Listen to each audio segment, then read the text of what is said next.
preamble, let's just get this very good run already. So time will start when I select the difficulty.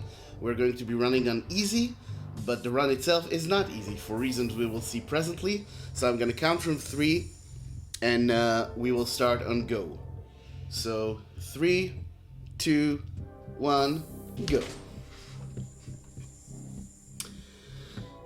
Okay, so the Majima cutscenes are amazing. But yes, this is Yakuza Kiwami. This is not the original Yakuza game, but it is the remake of the original Yakuza game. And we start off with a young Kiryu Kazuma, an up-and-coming member of the Dojima family, here to help collect some money, help his friend Shinji collect some money from these people at Hirata Finance who aren't too keen on paying their debts. So we're gonna go down there and see what's up. The way I'm dashing is a bit different than what we've done before. There's actually been some interesting developments in the dash meta for this game. Hopefully I'll be able to talk about them more later. At any rate, this is the most dreaded part of any Yakuza speedrun, the tutorial. I think maybe with the exception of Like a Dragon. The tutorial is... The problem with the tutorial in any Yakuza game is that it wants you to do each one of the attacks a certain number of times, and it counts attacks hitting multiple enemies as multiple instances of that attack. Meaning that you always want to group enemies together efficiently to get in as much damage as you can. The problem with this is that enemies are incredibly random and will not do what you want if they can help it. So, yeah, if you get knocked around like that, that's not good. But we managed to get out of it. The chair is the most reliable way to attack Hirata, otherwise he has a tendency to defend a lot, so if you get a full chair combo on him, the last hit will always stun him, and that gives you a great opening to do a lot of damage. You will also notice that a lot of the time I start walking a bit before I run. The reason for this is simple animation cancelling. I want to... There's like this small animation of Kiryu gearing up to run that I want to cancel whenever I can. This is, believe it or not, the worst part of the tutorial, because this is completely random. Okay, this is actually really good. So, this guy's attacks are random, and also the time between them is random. So, we generally want him to do his triplet attack, because that counts as 2. So that saves us waiting for an extra attack. And then we just want him to not take too long with the second one. So this is all in all not a bad tutorial. I'm using very specific heat attacks that just put me in the best position to get rid of this guy quickly after his health bar appears. This would have been the first appearance of Majima, but sadly, we're not in cutscene percent, so no Majima for you fine folks until a bit later. We will see Majima, worry not. We will see quite a bit of Majima.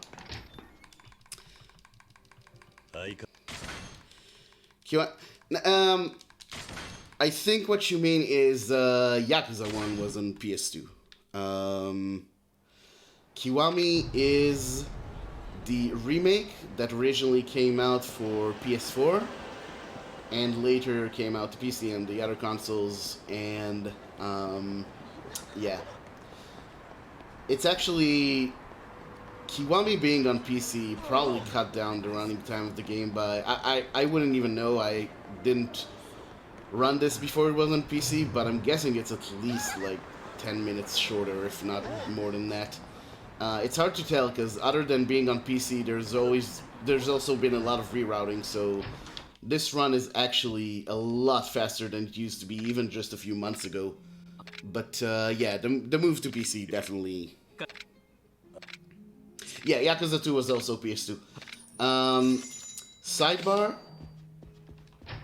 I actually... The first Yakuza I don't really recommend playing unless you're really, really curious, because... But actually Yakuza 2, I think, the PS2 Yakuza 2, is actually worth playing. And there's an argument, I'm not necessarily saying I agree with it, but there is an argument for Yakuza 2 being better than Kiwami 2. Both very excellent game. I love Kiwami 2, but I think Yakuza 2 might actually be better. Which ones were on the Wii U? Actually, the ones that were on the Wii U, that's a good point, actually. So in Japan, both the Wii U and the PS3 got, not the Kiwamis, but the HD remasters of the original two Yakuzas from the PS2. And now that we know that the PSN store is, well, the PS3 store is going to close, if any one of you thinks they might be interested in speedrunning the original Yakuzas for whatever reason, or you just want to have an HD version of them in Japanese, you can get that on the Japanese PSN store until it closes. I've done so a while ago. Don't know if I'm going to run those games, but I didn't want to deny myself the opportunity. At any rate, should be talking about the run probably, right? So this whole section is new to Kiwami. It wasn't in the original. This is a part where Kiryu wants to get a ring for Yumi, for Yumi's birthday. Yumi is the woman he is in love with and who plays a big role in the story. So we went and got the ring, but then we got robbed by this shifty-eyed man, Tsuboi, who can sometimes be very friendly and sometimes not. So he was friendly this time, but he can be mischievous. I guess Tsubois will be Tsubois.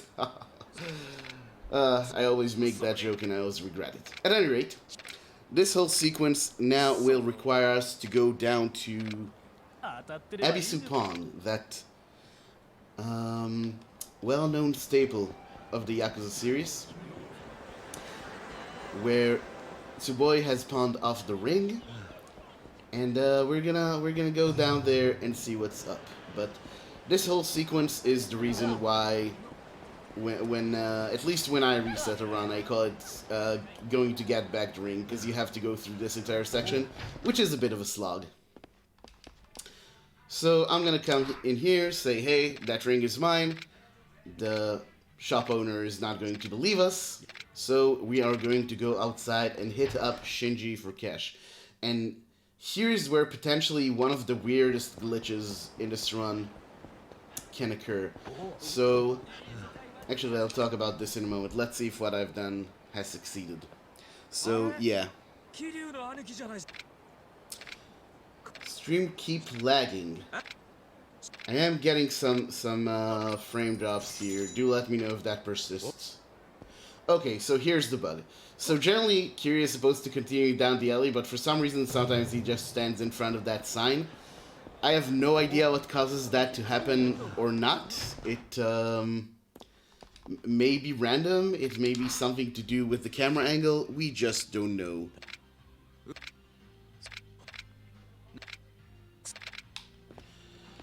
So we come back, but the pawn shop owner in the meantime has decided to raise the price of the ring. Supply and demand, that's capitalism for you. So we need to hit Shinji up for another 30,000 yen. So far we have borrowed a grand total of 150,000 yen from our friend Shinji. But when we come back, Kiryu thinks the ring is gone, but it turns out that the shop owner saw the engraving for Yumi that we had on the ring, and now he believes us. Now he believes us that the ring is ours, so we didn't have to pay him anything. So we got 150k from Shinji for absolutely no reason, but no complaints, because that's actually going to be very useful for us coming up.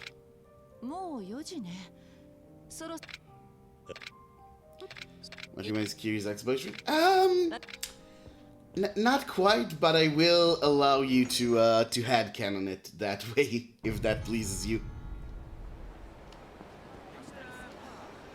It's actually interesting, because if you look at the original Yakuza, Majima is just one of many in the rogues gallery there. Like, he's not really singled out as the one you know, as a special character among the ones Kiryu's fighting, but I guess that people just dug the character and it just they just rolled with it in the subsequent games. And obviously the voice acting has a lot to do with that, because my god, does Majima's voice actor not pull any stops.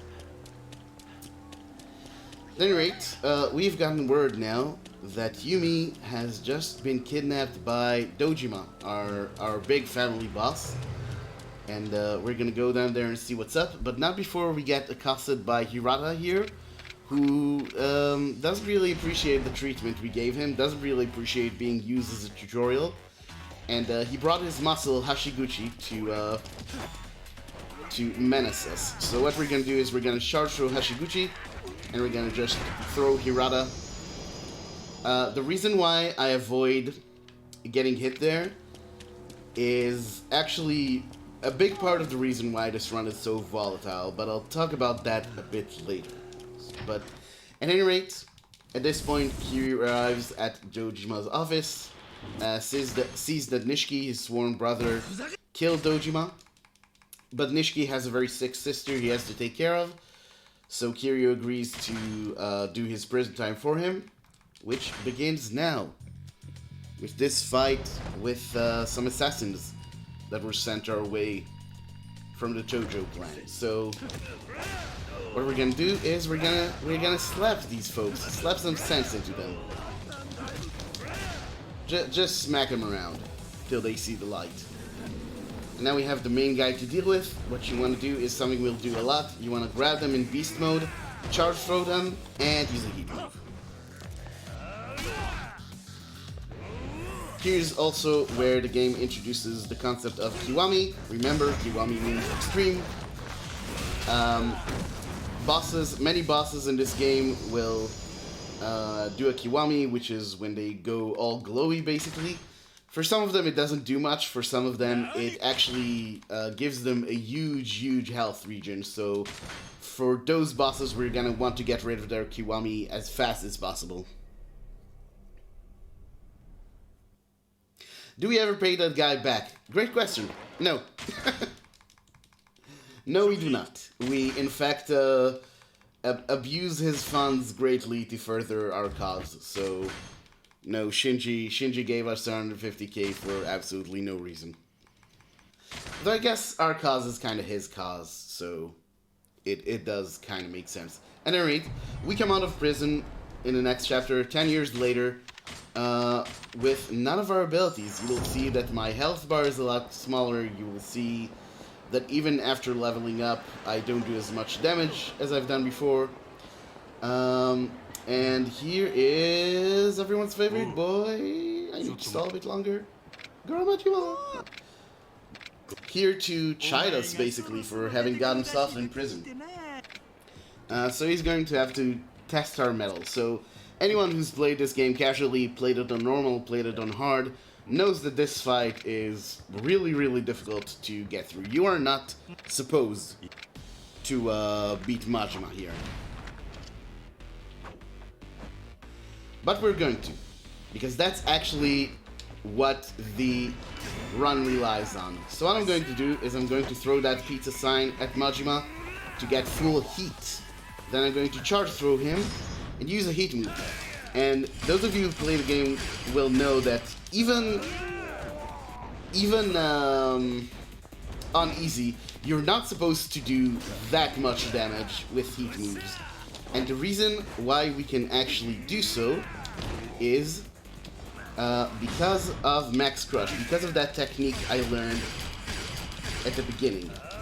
So Max Crush is that charge throw that you see me use, and what's funny about Max Crush is that if you use it and then use a heat move, for some reason that we do not know, it's probably not intentional because it's not documented in any way, but we do a lot more damage on our next heat move. We're gonna get a cool 100 experience points. And we're going to learn some abilities. So there's not...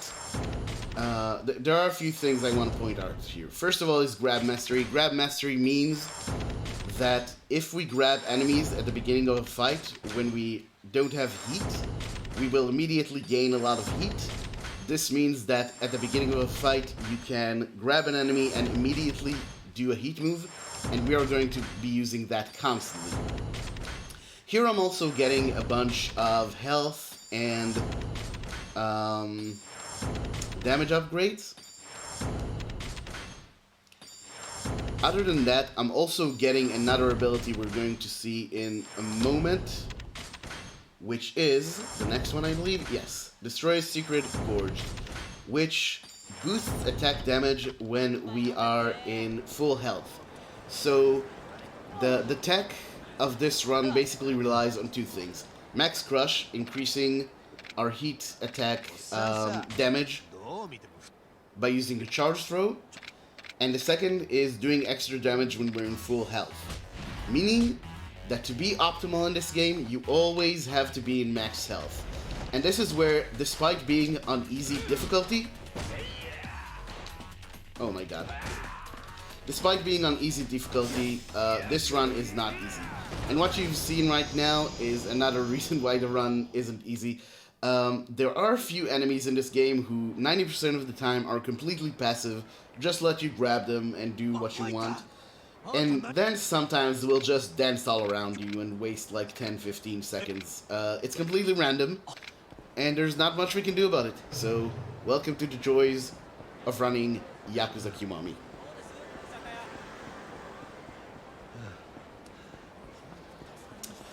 Are we still getting problems? Because on my end, I'm not seeing any new frame drops.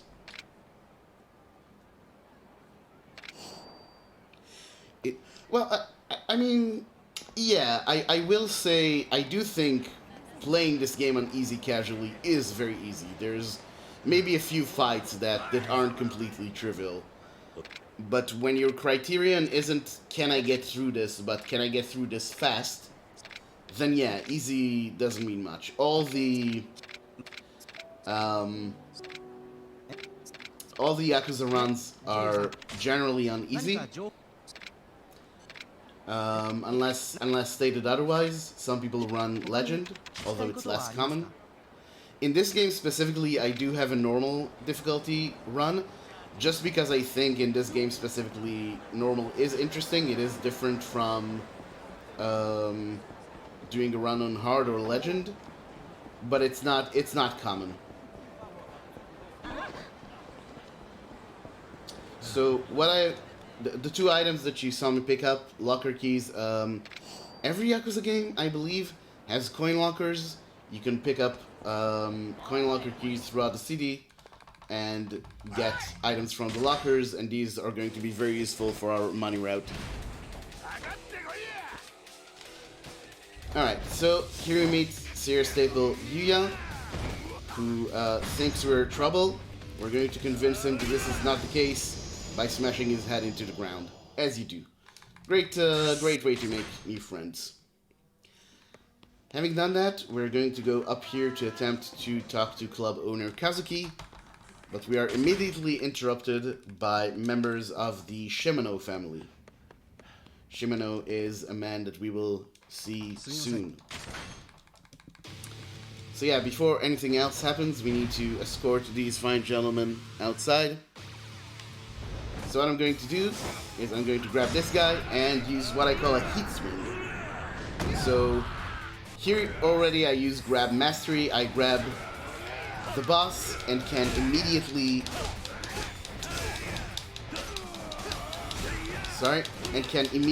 use a heat move to get rid of some of his minions. Now we get rid of the rest of them and we look for the knife. Spot the knife is a fun pastime when you're a Kiwami speedrunner in this fight. But yeah, this time the knife was pretty easy to spot, and that was that. This will be the end of chapter 2. And here we see a familiar face, our good friend Shinji. No, Zero definitely has them. If anything, I think 5 doesn't have them. 5, I'm pretty sure, doesn't have locker keys.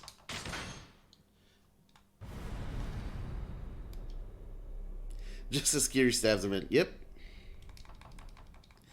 Here's no. Oh, I gotta show you. This isn't cutscene %, but I will show some of a cutscene later because it contains my favorite Kiryu has never killed anyone moment in any of these games. At any rate, here we are at Tojo HQ. So it turns out that the Tojo chairman has been murdered. Tojo chairman Sarah, whose name may be familiar to you if you've played Zero. Especially, it should be familiar to you if you've played Zero's Ultimate Climax battles, where Sarah is the most annoying bastard in the entire roster. At any rate, he's been assassinated, and we are using the occasion to try and meet up with our old boss, Kazama. And this requires us running around a bit. So, Yakuza Kiwami follows the... They're not in there? Alright, my bad then. For some reason I was sure they were. So, not every Yakuza game has the coin lockers. At any rate...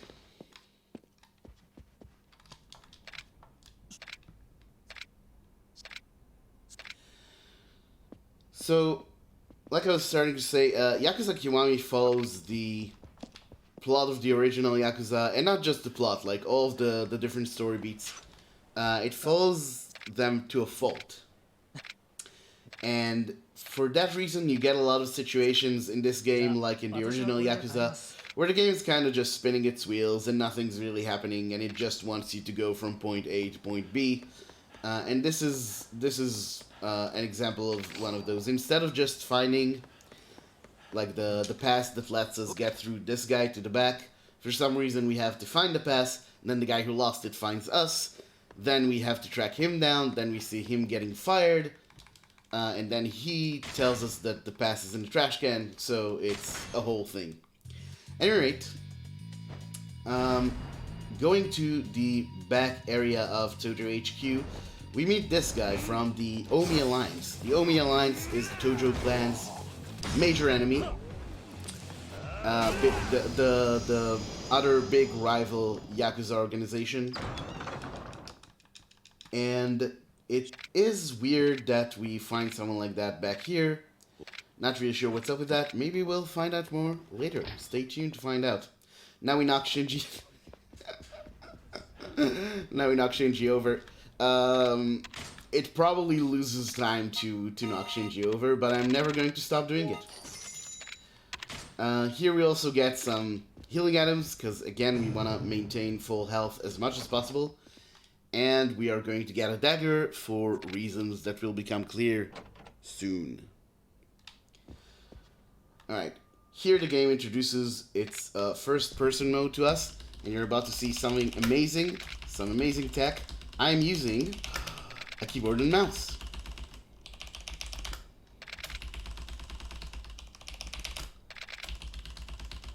So this is one of only two instances where we use keyboard and mouse in this run. Really, Yakuza use a controller, but I am not a Yakuza. I am but a simple gamer. So here I am. This fight can be quite an RNG fest, because it all depends on how these 4 enemies spread throughout the room. That was actually one of the worst RNGs you can get. I've actually never gotten that RNG where they all just run away from you. The best RNG is when they all come towards you, but you rarely get that. Usually you get like 3 of them immediately, and then you need to take care of the final one, but this time was worse than that. Now we need to take care of this final gentleman. Alright. Having taken care of all these guys with Lantern, we need to get hit by a knife, because of course. And this knife guy has slightly more HP than the other ones, so this one I actually have to hit with a 4 combo. I'm throwing this Lantern at this knife guy, not to hit him, but for this next wave of guys. Because now that they're here, I can go to beast mode and use this to very consistently take care of all of them in short order. We used to have to chase them around, and that was very annoying. So now we are just left with 2 more knife guys to take care of in this section.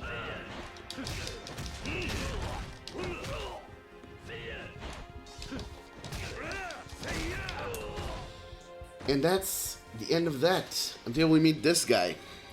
This big boy. Ichiban Kasuga. Man, Yakuza 7 was so good. Shout out to Yakuza 7. But yeah, this guy gets taken care of pretty easily. Remember, we are very overpowered. We are not supposed to beat Majima, so being able to charge throw that guy and just take care of him like that, that's not a normal thing, even on easy. So what I want to do a lot of the time is, because the damage of our combos is super concentrated in the last hit. So I want my last hit to hit as many enemies as possible, so I will always try to kind of group enemies together so that my last hit gets as many of them as possible. This, of course, kind of depends on how the enemies decide to move. It's not something you can control completely, but it is preferred. For example, now I kind of struck out on that. I hope I'll be able to show better examples of that later on. Here's English V8. Unpopular opinion, I did not like the English voice acting in Yakuza 7. And this isn't me being a Japanese purist or anything. I'm very much in favor of English dubbing. It's just, there's something about the direction of the dub that I don't like. It's like they're telling everyone to speak really close to the mic, and I don't understand why they do it, because it makes everyone sound very robotic. I did not care for it. Alright, so we're using Rush here. Rush is a style that we use very rarely in the run. 3 times, if I'm not mistaken.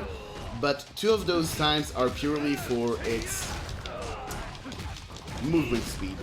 So anyone who played either this game or Yakuza 0 knows that in Beast mode you move very slowly, in Brawler you move kind of at a mid-tempo, and in Rush you move very, very fast. So it's not often actually useful, it's not often actually optimal to switch to Rush, because there's also a time interval where you actually change between the styles. But if you're gonna traverse a very long distance, then it's usually worth it. But that only happens twice.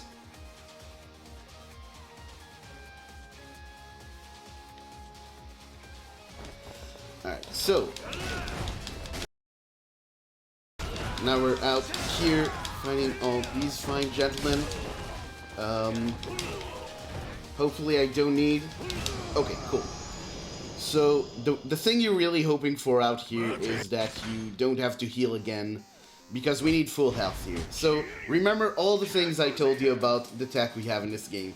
I'm in beast mode, I'm using the charge throw, and I'm pulling out my dagger that I equipped earlier, and look how much damage this does to poor Shimano. Yeah, he thought he was a boss.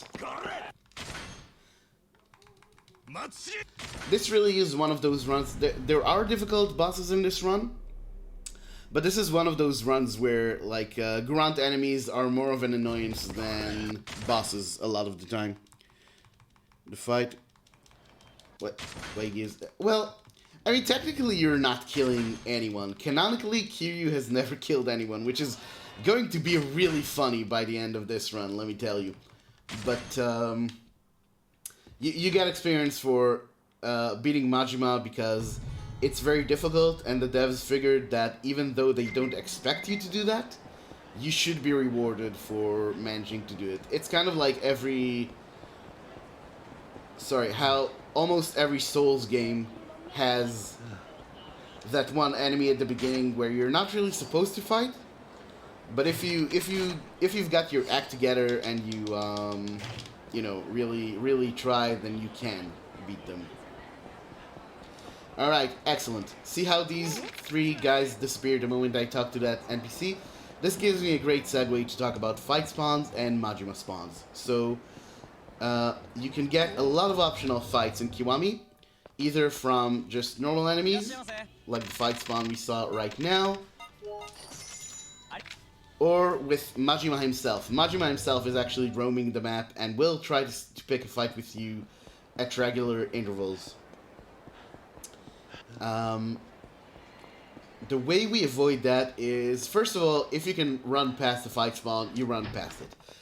But a more realistic way of dealing with fight spawns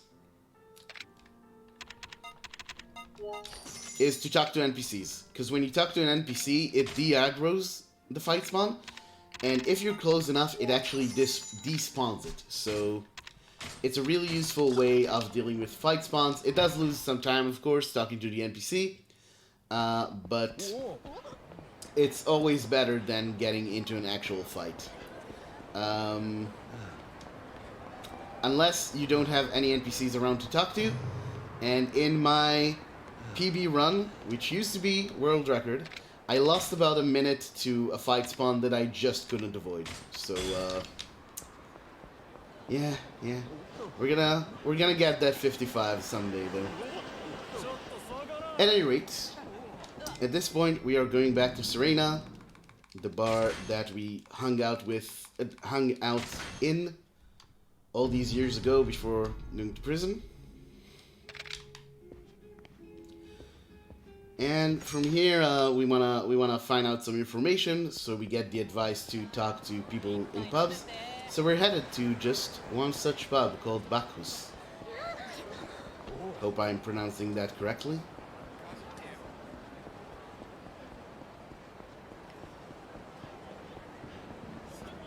Am I talking about shotguns? No? There will be shotguns later, though, so not entirely wrong.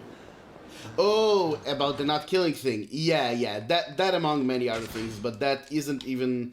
The shotguns aren't even the most egregious thing in that list. Because if you shoot someone, you can always argue, well, that's a non-lethal shot, they somehow survived that. The things I'm talking about, like, there's no explaining them in terms of Kiryu never having killed anyone. Alright, so we spot these young gentlemen harassing a dog. We like dogs around here. I don't know about you, I hate to get political on a video game stream, but I am pro-dog personally.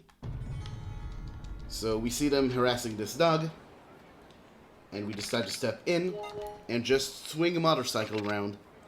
And what makes me do so much damage in that fight, by the way, is that item that I bought in the pawn shop earlier, the Elder's Belly Warmer, which makes us stronger when we fight large groups of enemies. So that is going to be a very useful item throughout the run, because there's a lot of mobs to fight. Excuse me while I drink some water.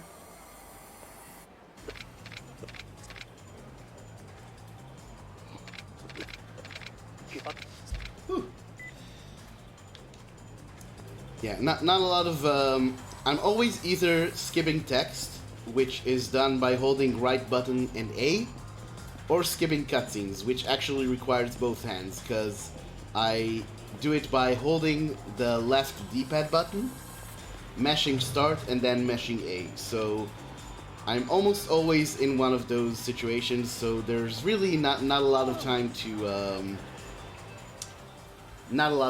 get a drink of water in, so we take them when we can.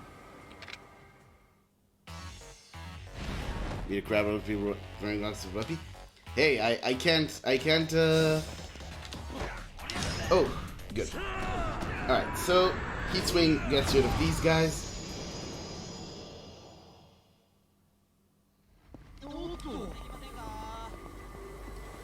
But yeah, Bacchus, that name should also be familiar to people who played Yakuza 0. Honestly, one of my favorite throwaway characters in that game.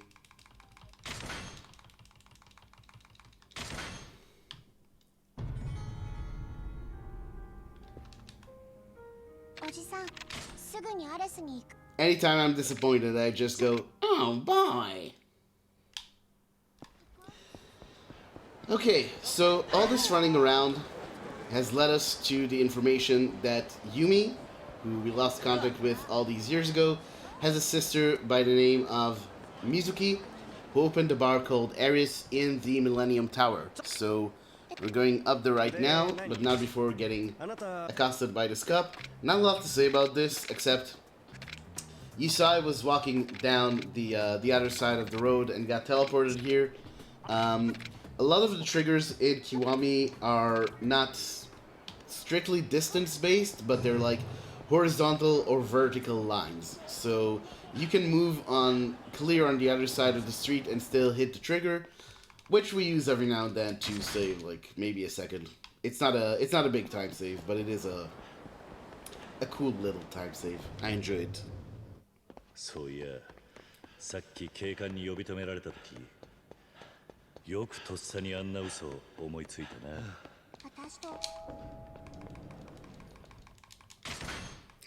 Haruka Infinite. That's excellent.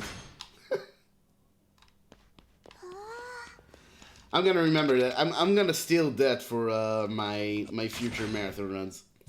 Anyway, coming up here, we get confronted by this man, Hayashi, a man who inexplicably appears in a lot of Yakuza games. He appears in Yakuza 1, Yakuza 2, and Dead Souls. Like, bless you if you know what that game is. So what I did there is actually a lot riskier than it seems. Charge throwing Hayashi opens you up to getting hit by one of his minions, which, again, if I get hit, my damage output is lowered significantly. If you do get hit in that situation, you lose like 3 seconds, but the safer Hayashi strat loses you, I think, like 10 seconds. So, you know, it's a no-brainer to me. I always take the high-risk strat in that situation. Right, so at this point, we are quite confused about what the hell's going on, why everyone's looking for Haruka, why everyone's looking for Eris. So Date recommends that we go see a very well-known information broker by the name of The Florist. But before that, there is something that we have to remember to do. Many runs, well, not many, but some runs have died to forgetting to do this. This sub-story here. So again, this is any percent. We don't have to do any sub-stories at all. However, it is beneficial to do this one sub-story for reasons we will see presently. That Souls looks like, I don't know, it always kind of looked terrible to me, but to each their own. In its defense, I hear Dead Souls is very good in terms of characters. Like, if you like the characters in Yakuza, you know, Majima, what's his name, the guy from 4, Akiyama, and a few others, then apparently it has a lot of really good character moments. It also, try to look up, I don't even know what you would look, probably if you look up Dead Souls cutscene in YouTube, this will come up first. But there's a scene with Akiyama and Majima in the batting cages in Dead Souls, which is just one of the... it's a sight to behold, for sure. At any rate, beating that guy got us the Leech Gloves, which we are going to now sell for a cool 500,000 yen. Also going to unequip my equipment for reasons that will soon become clear.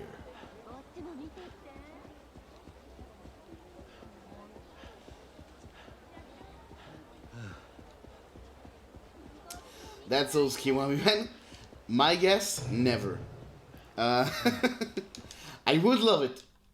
I would love it, because I do think they could pull it off now, but I don't think they ever will. I think there's a bunch of like Yakuza fan wet dreams. Oh, by the way, so this is the florist. He wants us. He wants to do business with us, but he doesn't want money. He wants us to entertain his guests by beating some people, which we're going to do presently. So, very difficult to follow strats here. First guy, charge throw, heat move. Okay. I know this is complicated, but try to follow. Second fight, it's just going to keep ramping up from now, so stay with me. We're going to charge throw and use the heat move.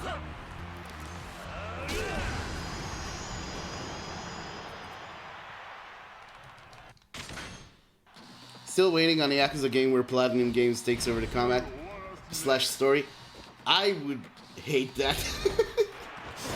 I love both the story and combat in these games, and don't really like them in Platinum Games. So, but hey, if that happens, I will be very happy for you.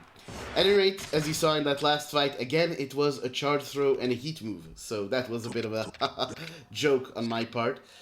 There was actually some truth to that joke, that the strats ramp up, because on a very old route at this point, we had to charge throw Gary Buster Holmes, the third guy, twice. Because one charge throw and heat move wouldn't do enough damage, but those days are long past. So all 3 fights at this point are just charge throw, heat move. No problem whatsoever.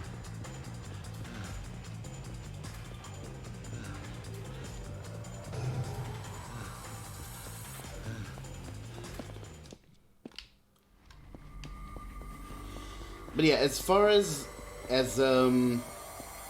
like the wildest dreams of Yakuza fans that we used to think are impossible, I saw Ishin mentioned in chat. I think that's the one that you can... I don't think it's like guaranteed that we're going to get it, but I think there's a good chance. Like that one, I would say is realistic to expect. That Souls Kiwami, no.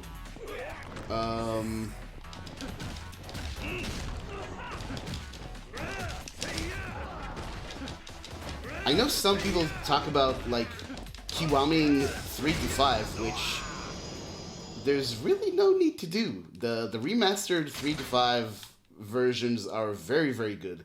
The PC ports are kind of meh.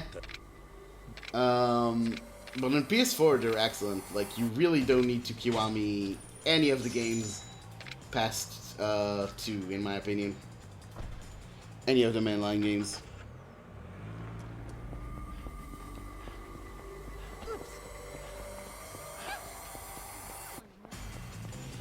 Alright, so after getting out of all of that, we got word that Haruka has been kidnapped, which get used to that. Get used to being told that, because it's going to happen a bunch of times over the course of the run. Yeah, but Haruka's been kidnapped, and she's been kidnapped by none other than everyone's favorite boy, Majima! Woo! This is a very fun Majima fight. It's not a difficult fight. All in all, this is probably the easiest chapter in the run, I would say, to be honest.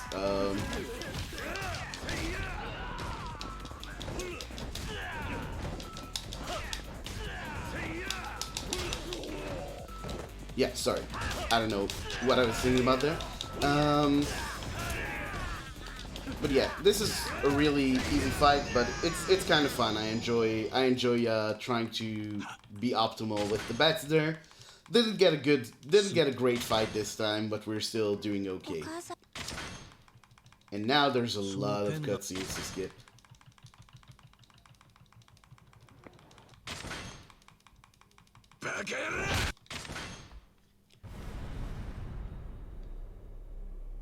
Yeah, it is a shame. Both the cutscenes with Majima in the batting cages are excellent. I did get to show them in my all Majima cutscenes run, and it was excellent. So, sorry, this chapter is another one where the game kind of spins its wheels story-wise. There's not a lot going on here in terms of the actual main plot. This entire chapter just provides more characterization to the florist and Date.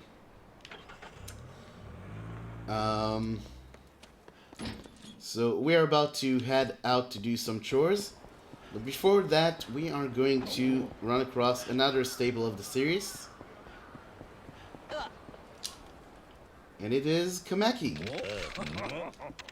Kiryu's long-standing technique teacher.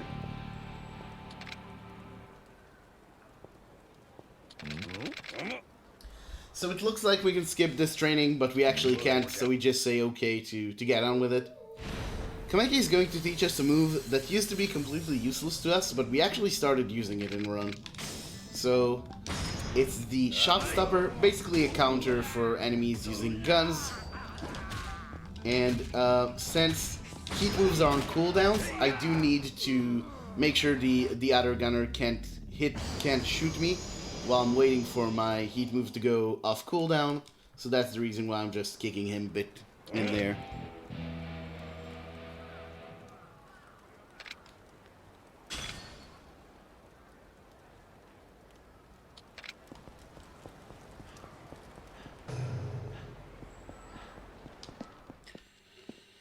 Alright, so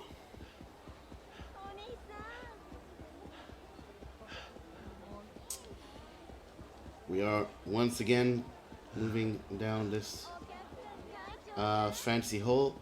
This is actually the penultimate, and I love that word, penultimate time we move through here. So, appreciate it in all its glory.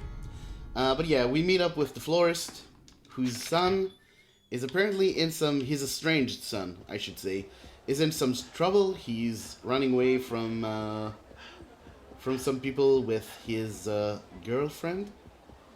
So we're just gonna go down to the batting cages, see what's up with the florist's son. But not before we get stopped by this very useless character, who is so useless. We met him already in this run, but I just haven't had any occasion to say anything about him. This is Tamura, who is an information broker or journalist or something like that.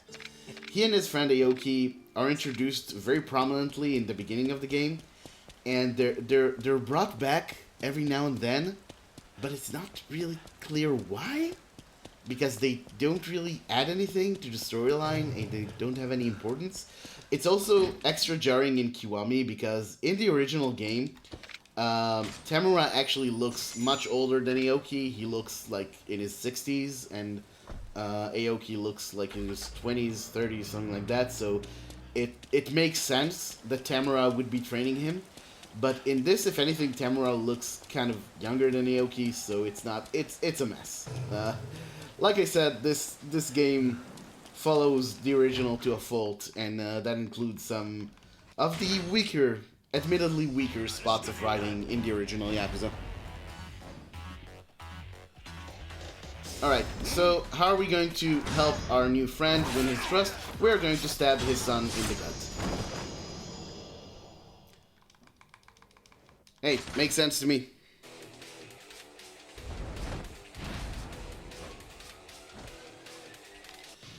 Alright, now we are accosted by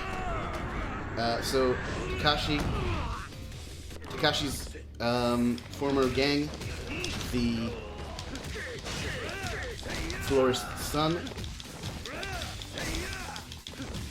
and we are going to have to deal with them, and that's how that goes. So you're kind of on a time crunch, but you can finish off the Bee King there with just combos. We used to use heat moves on him. Waste of time. If you're efficient enough. Okay, so usually you go down that road, but I did see a fight spawn there, and fight spawns in very narrow corridors you don't want to mess with, because they're almost always going to cut you off before you can run past them. So I opted to go the slightly longer way, but the one where I'm guaranteed not to have an unavoidable fight spawn, or almost guaranteed. At any rate, turns out that Takashi and his girlfriend are being hounded by the Autobe family because she's actually the daughter of their patriarch.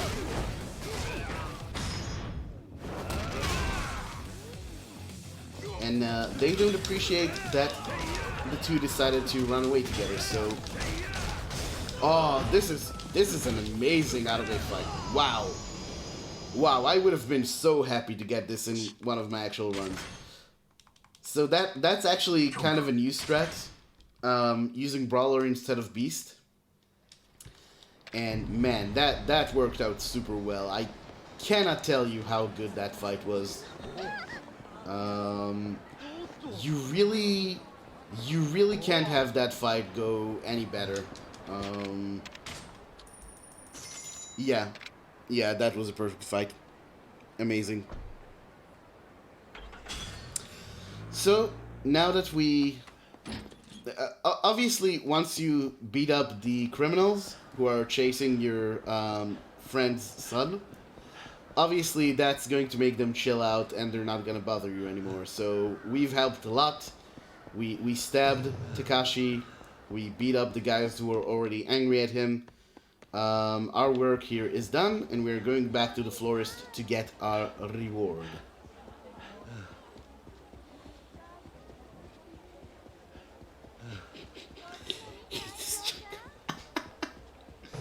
That's a good one. That's a good one. I wish that was true. That is no more brutal than some of the stuff that Kiryu actually does in the later games. Like, you can laugh a lot about Kiwami, but honestly, I think where the most brutal heat moves happen is Kiwami 2. Like, anything involving the Man in Black, people who play the game will know what I mean. And Yakuza 6 has a few out there ones.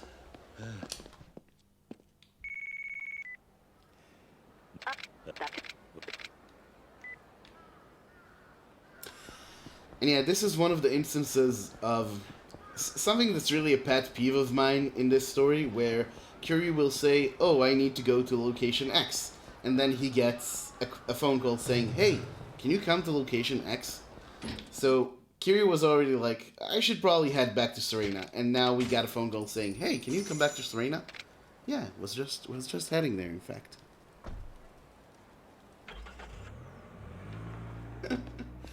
Oh, the kick through the window is the least of it. I'm referring to something a bit later in that game.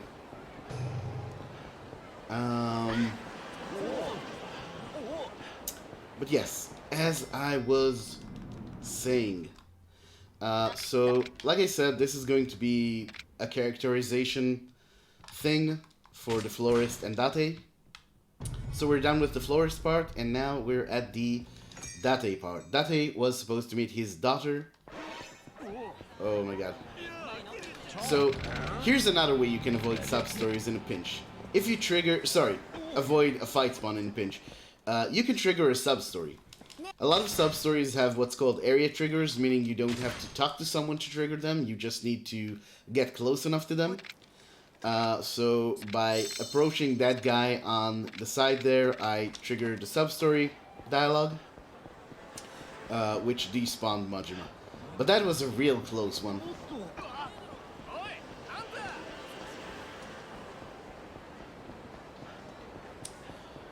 Okay, so the story so far is that we met with Date's daughter, and it turns out she's embroiled in some unpleasant business that I will not say too much about because this is a family-friendly stream. But basically, her friend tells us that we might need to hit up a guy called Shota, who works in a pub in the Champions District, which is this area. One of my favorite areas of Kamurocho. Really cool, the little streets they have here. Really cool architecture, in my opinion. This guy quizzes us on alcohol and eventually breaks down and tells us that Shota... oh my god, sorry. The Chota is actually down at Stardust, which is where we came from. So the game just told us to go all the way up here just so it could tell us to go all the way back down. That is just one of those things that this game does. The Yakuza games have not been doing this as much. Every Yakuza game kind of spins its wheels a bit at some point, but this game does it a lot. So yeah, at any rate, now we know that Shota is down here, and we can go in here and see what's up. That's in Chapter 10. That's actually the thing I was referring. Is it padding? You could view it that way. I prefer to be a bit more charitable. What I think this is if you read interviews with the developers,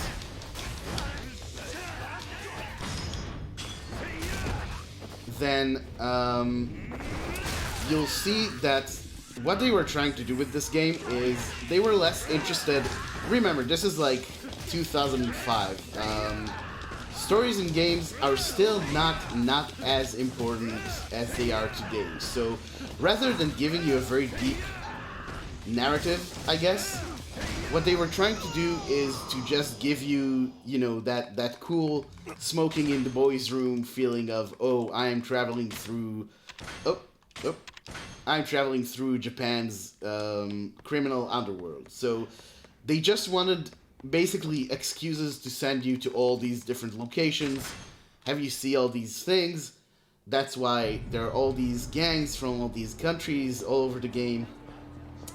That I think is the real motive here, like the sort of crime or underworld tourism that they're trying to impart.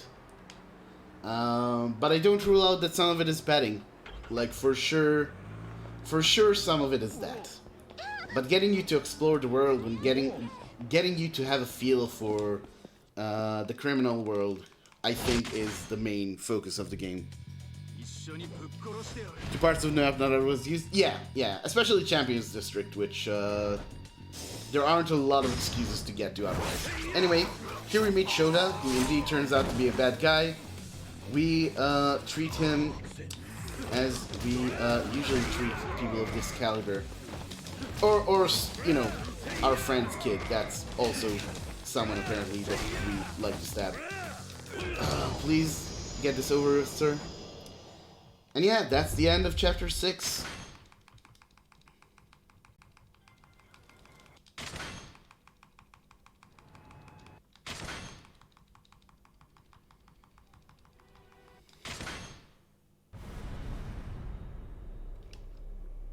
And now Chapter 7. Chapter 7 is the bane of my existence lately. Chapter 7 has killed my last 5 runs. So let's see. I bet you that like on a marathon where there's like no prospect of me getting a PB, I bet you we'll have an amazing Chapter 7 all of a sudden. But yeah.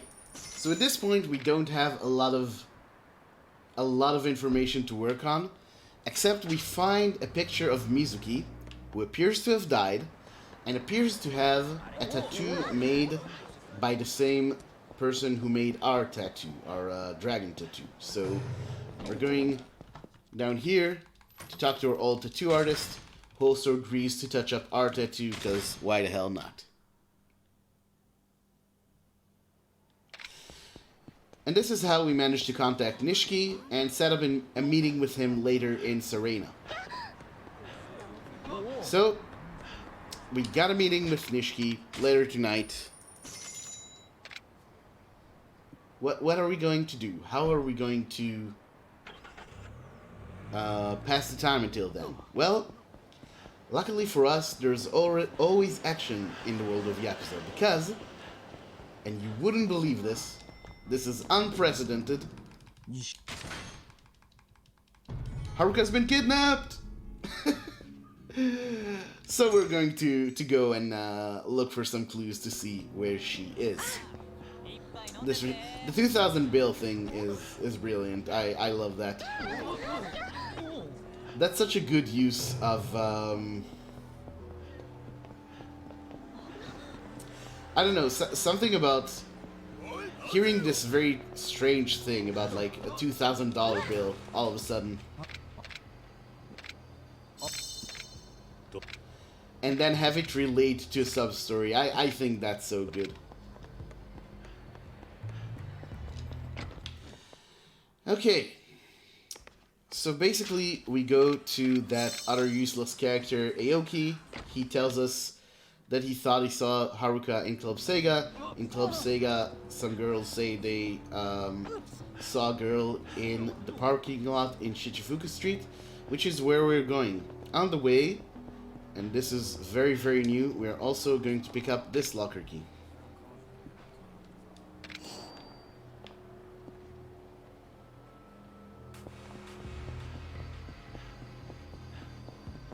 Oop.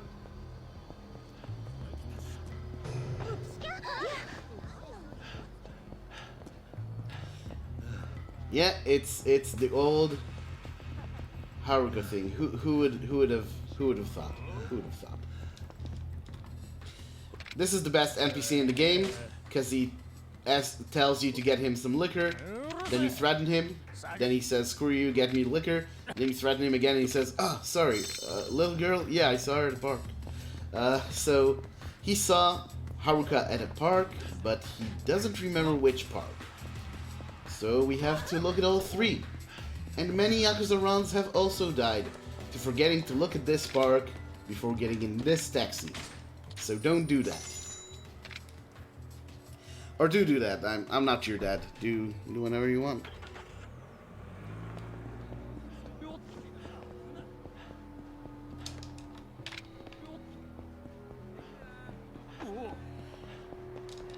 So, we've looked at 2 of the 3 parks.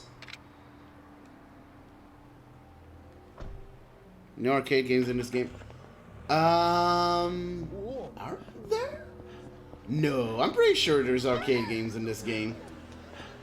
There's no arcade games in the original. So, funny thing, actually the longest standing Yakuza minigame, as far as I can tell, is the UFO catcher.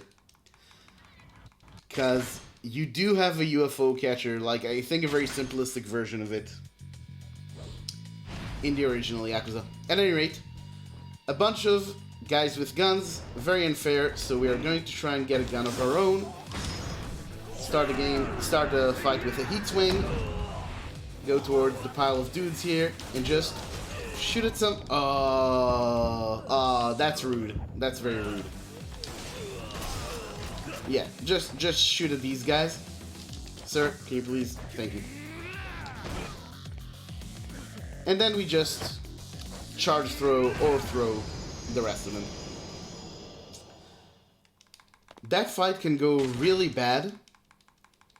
It can also go better than that. Getting shot and getting stunned there certainly wasn't optimal. But that all in all was a pretty good fight. It can go way, way worse than that for sure.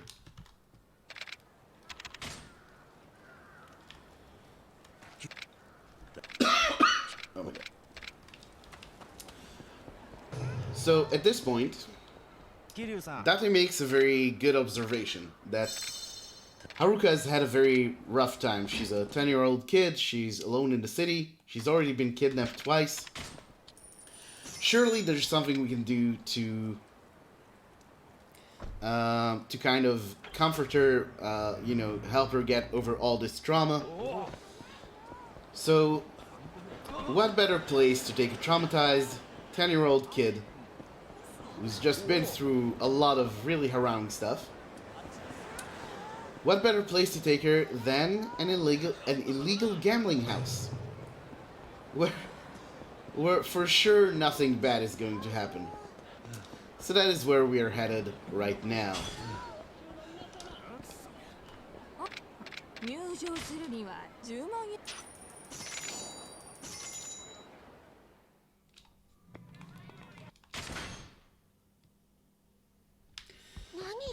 So, this is an interesting part of the run. The sort of narrative that the game tries to put here is that Haruka is basically a magical girl who can always successfully guess the result of a dice roll.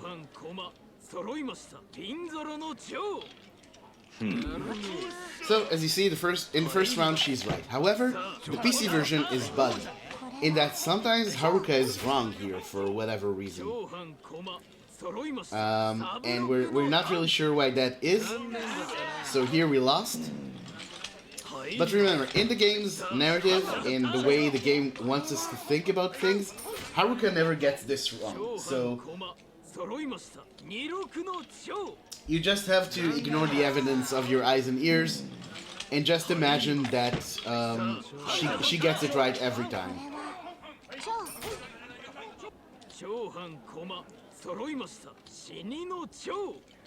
Yo.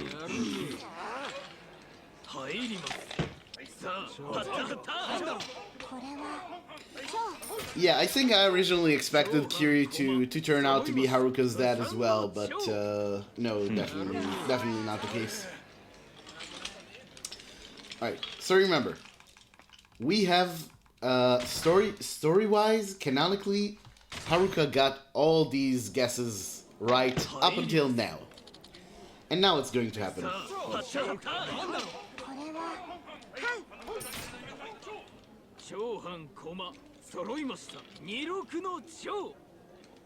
Oh my god, Haruka's wrong! That never happened before! What the hell? Something must be wrong. So, it turns out that during that little break there, our friend here just grabbed the dice and put in fake dice to cheat us. Have I mentioned that this fight has been trolling me relentlessly? If not, then yeah. So we're going to lose a lot of time here, actually.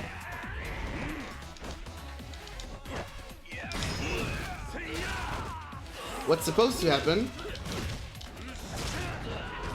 is I'm supposed to successfully heat swing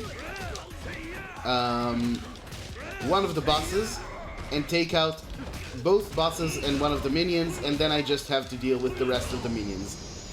That is not what happened, because for some reason, this guy just gets cat-like reflexes when I play the game.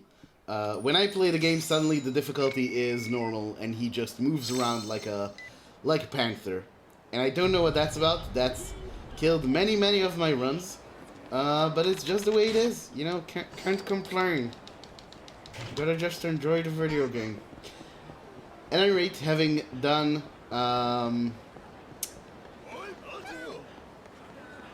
sorry, need to avoid that.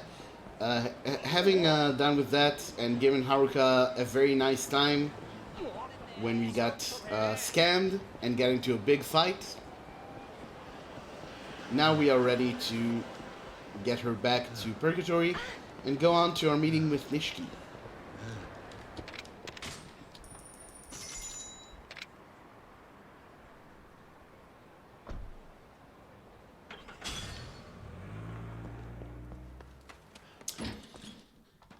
I have lost one of my first real runs in this game. I lost to forgetting to come here. I actually just went to Serena and didn't realize why it doesn't trigger the whole Nishiki cutscene. So that's why my split for this chapter is don't forget to drop off Haruka. That's a little inside joke that I think is funny. At any rate, time for our meeting with Nishiki, who turns out does not wish to make peace with us. He basically threatens to do bad things to us if we don't give Haruka back.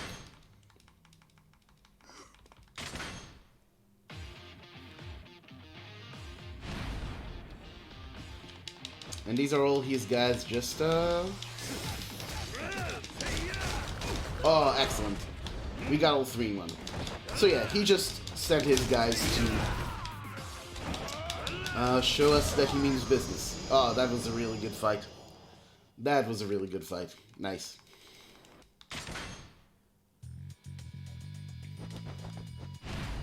Here we face off with Shindo, who actually has a much bigger role in Kiwami 2, but he does appear here. Sadly, Shindo just needs 1 dagger hit to get taken care of. I don't know why I say that's unfortunate. That's very fortunate.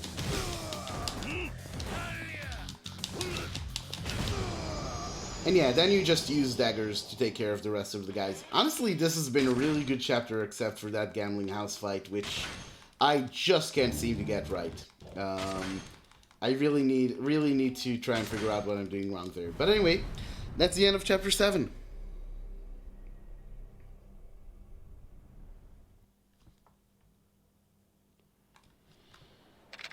And now, the beginning of chapter 8 will be our next upgrade thing. So we are just going to get more heat and more climax heat. Climax heat. So heat, having more heat bars allows us to obviously store up more heat, but it also allows us to perform more heat moves. Climax heat also adds damage on top of the damage we're already doing normally.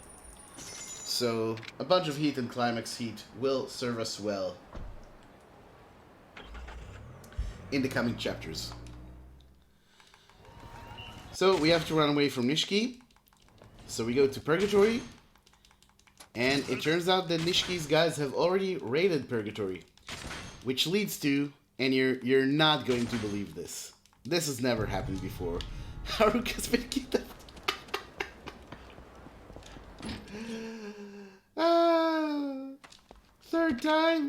Third time in the game.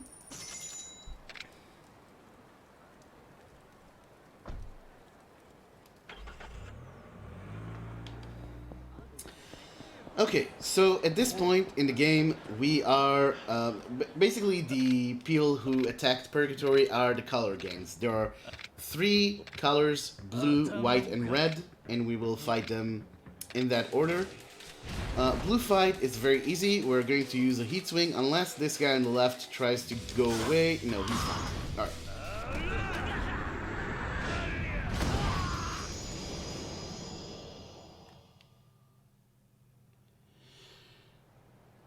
Okay, having dealt with these guys, they send us to confront the White Gang. But we're not going to directly head to where the White Gang is. The White Gang is hanging out in the Champions District.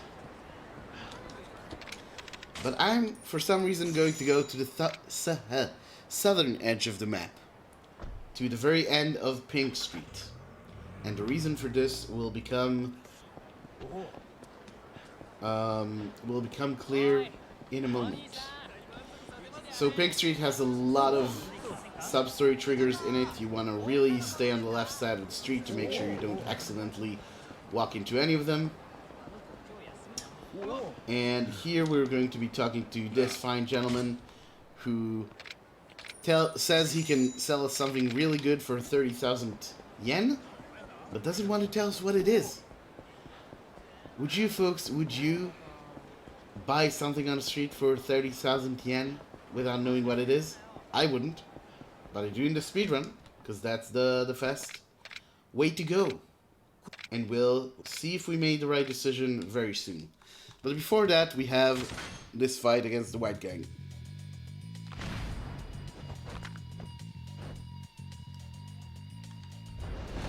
So what we do here is we grab this large fellow, Yuji Shiraki, swing him around, and that's the end of Yuji Shiraki. Grab this bat. So what's cool about bats is, much like your combos, they're their full strength is concentrated at the final hit. So if you almost want to miss the first two hits and then hit with the third one. Because that way you've only used one of the bat's durability points. Oh no, go away, go away, go away, go away, go away, go away, go away, go away. Okay, he went away. He didn't, but he will. Anyway, that way you only use one of the bat's durability points and you still do max damage. So little bit of a tip there. And it turns out that the 30,000 yen we used are used to open up this weapon store, where we are going to sell 2 of the weapons we already have, take the super spicy knife, 2 guns, and 6 shotguns. And that's going to serve us very well for the end of the run. For the rest of the run, sorry.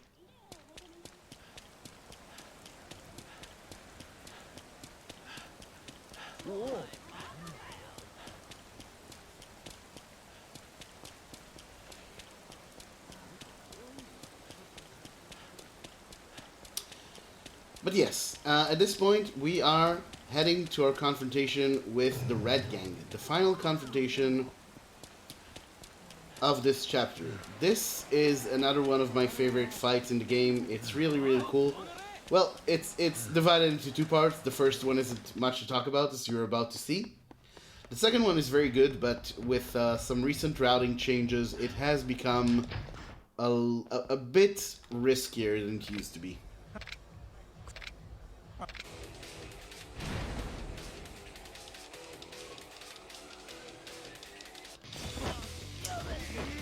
So yeah, first part of this fight, not too impressive. We just plant this guy's head into the floor. No issues there. And now we have to move on to the second part, and this is the point where you wanna equip your super spicy knife, because we're all out of dagger.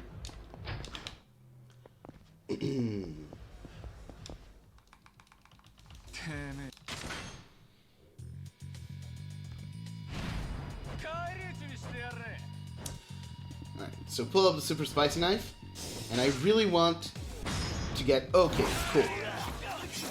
You really want to get this guy with the super spicy knife, because it doesn't do enough damage to get him otherwise.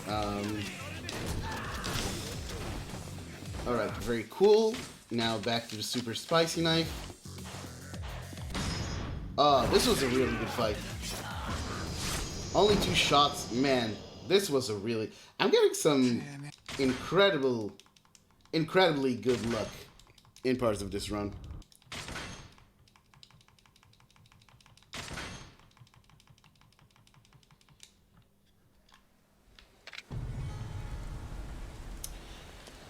Alright, so we just got the text, go to Purgatory, so of course we're gonna get a call from Date telling us to go to Purgatory.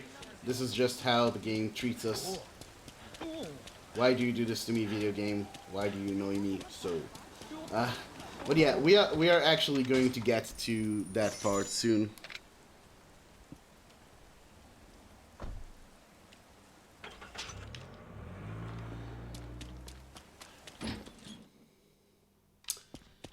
So, I'm going to talk to Date. He tells us that Haruka is with the Snake Flower Triad, or we tell him, sorry. Before I talk to him again, I equip a shotgun. And we are off. Just a bit of Shimano laughing. No idea. Yeah, none of these people are dead, it's all good. It was rubber bullets, non-lethal shots. I don't know. At any rate,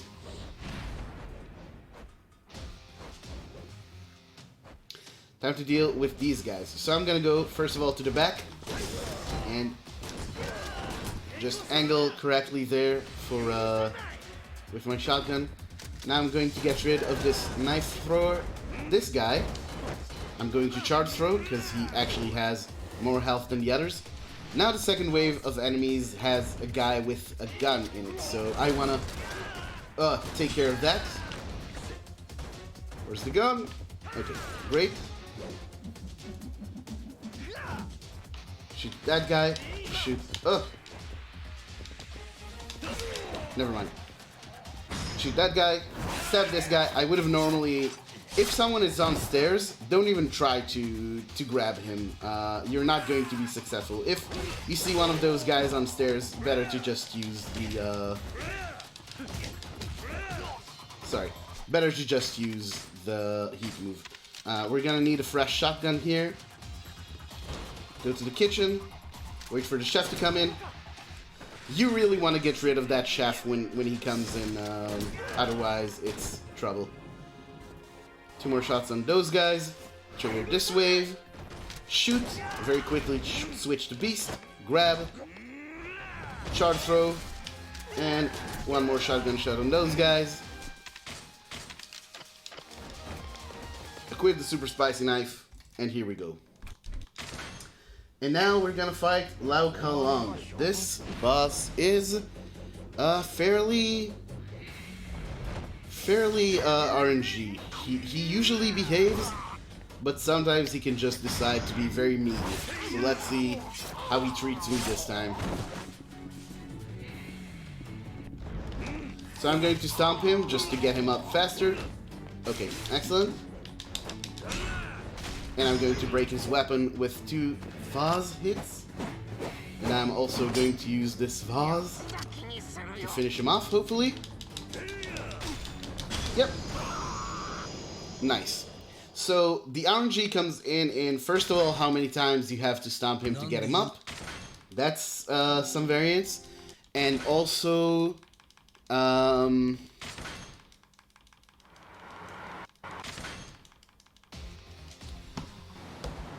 Also, how long it takes to break his weapons. Anyway, here's everyone's favorite shooting section.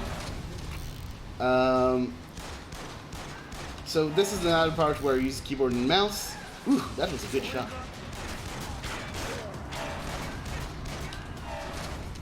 Yeah, Yakuza 0 also has a shooting section, but that one doesn't allow you to use a keyboard and mouse. This one does.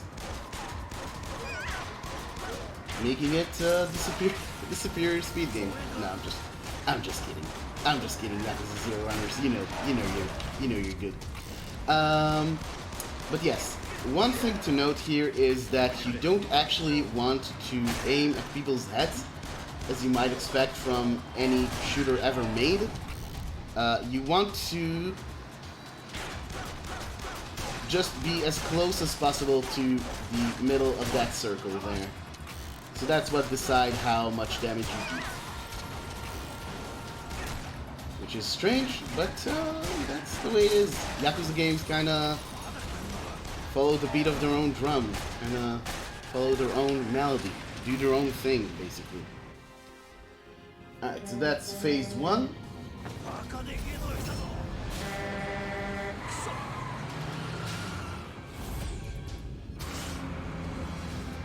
Now phase 2. Phase 2 is upsetting. Also, by the way, I used to run this game on ultra graphical settings because I do technically have the rig for it, but I noticed that it actually crashes my PC a lot. So when you see that truck going translucent, it's because I'm on ultra low graphical settings.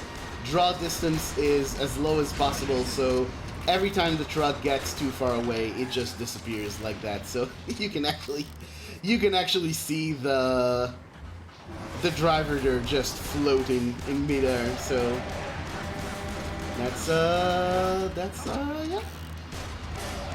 That's just how it is, you know. Gotta sacrifice realism for performance. I lost too many world record pace runs to my PC crashing to have it any other way. Virtual Cop 4, I know, right? I actually call this this split time crisis in my splits. And that's the end of chapter 9, where we have, remember, we have not killed a single person. all those trucks and cars exploding, don't even worry about it. Don't even worry about it.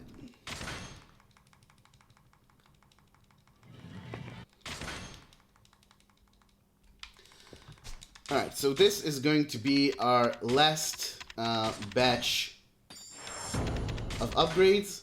I'm going to learn knockdown grab, which I will... Sorry.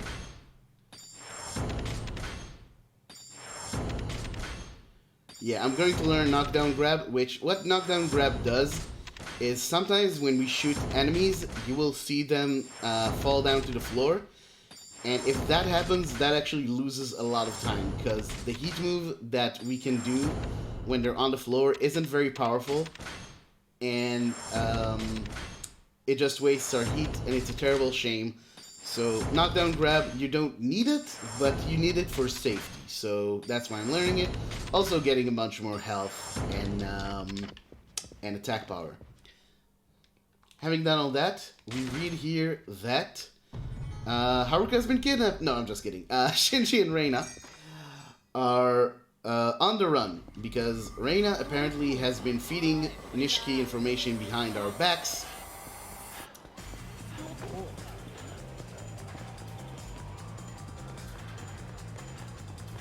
Oh my god, Majima. Go away, Majima. No, no, I don't want to be your friend, Majima. Go away. Not now. Maybe in the next game we'll be friends. Not right now, though, please.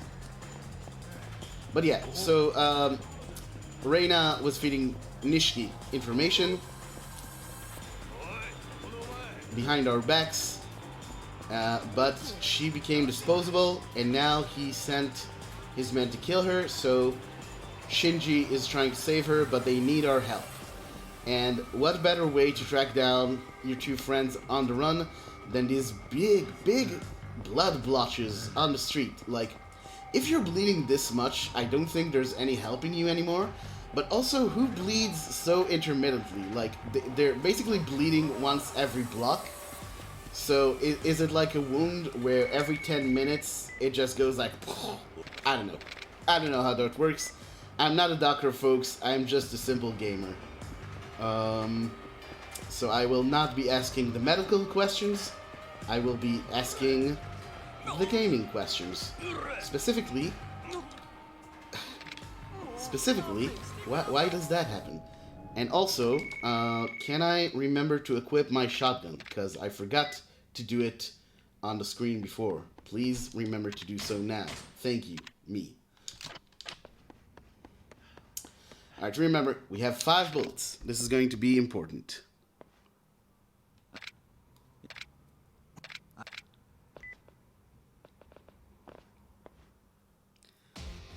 Yeah, very powerful heartbeat. Okay, so this is where we're really, like, we used our shotguns a bit in the last chapter. This is where they really come into play. Okay, already used 3 rounds. That is not very good.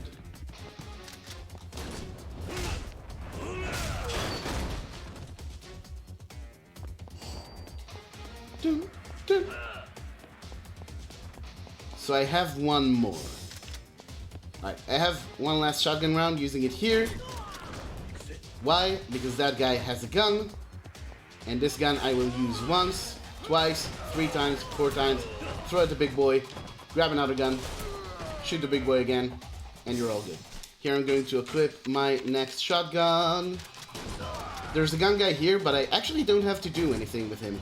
We used to think for a really long time you have to take out that gun guy, but nope. You can completely ignore him and just move on.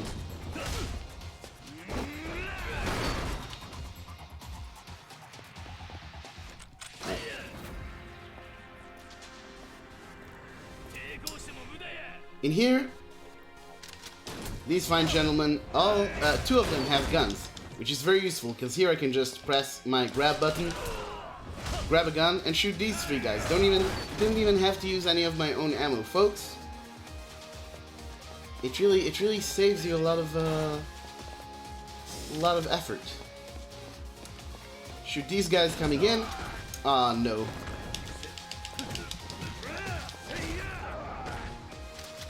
shoot this guy. And this guy also has a gun. So instead of going into the room and confronting that shotgun-wielding gentleman, I can just shoot him from a safe distance. And here I'm also going to equip one of the guns. So finally we're seeing some use from the guns we picked up. Use them here. And now we have 4 shots in this gun, which we are going to use once, twice. And look how beautiful this is. 4 guys, 4 shots. Very cool. Very cool. This guy we can take out in 2 punches. This guy, I'm actually going to grab all the way here, because if you finish him off on the stairs, he has a very annoying and long animation that doesn't allow you to move through. And this guy, you may remember Kameki taught us a move called, I don't remember what it's called. But he taught us a move. You gotta agree with that part. So we use it here. Very cool. It all comes together, folks.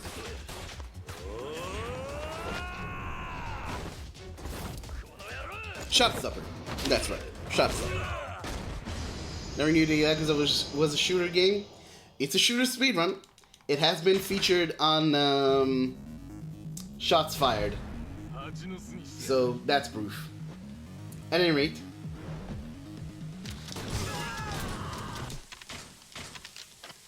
this is the RC fight, which was probably really annoying for a lot of people playing this game casually. However, as you can see, not too bad for us. That's the power of getting all those upgrades early, and also having a lot of guns. All right, introducing, hands down, the most boring chapter of the run. So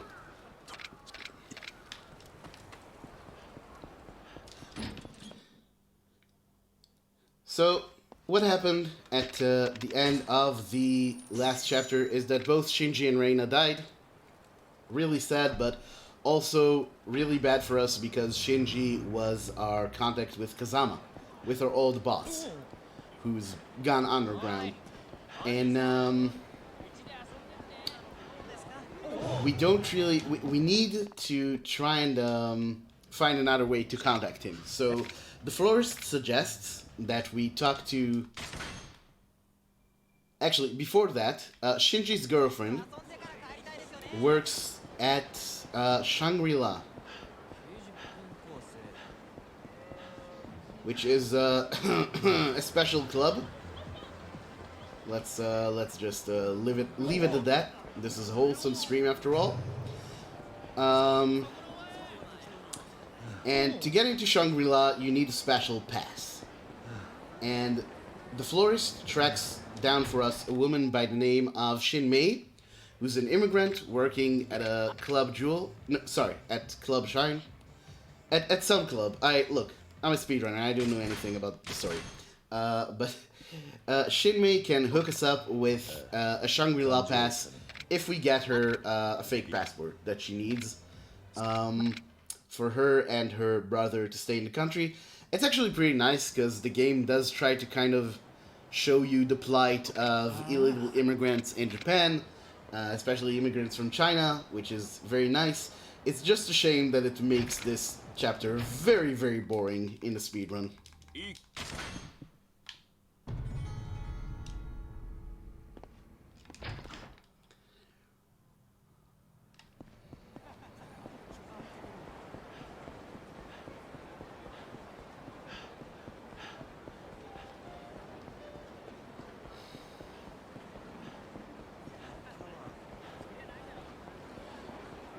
Sorry, I had to think about something. Had to make sure I was going the right way. But yes, so now we're basically going to another club to find a forger who can make a fake passport for Shinmei. So that is why we're down here.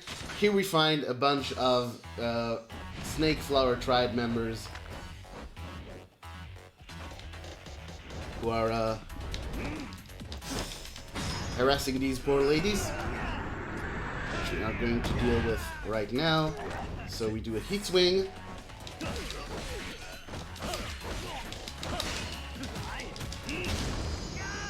And then take care of everyone with swords.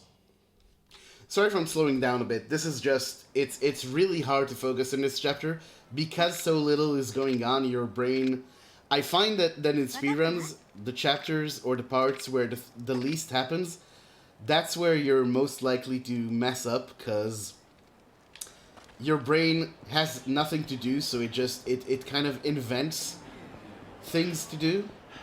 So I'm really trying to focus, but hopefully I'm still relaying what's going on well enough.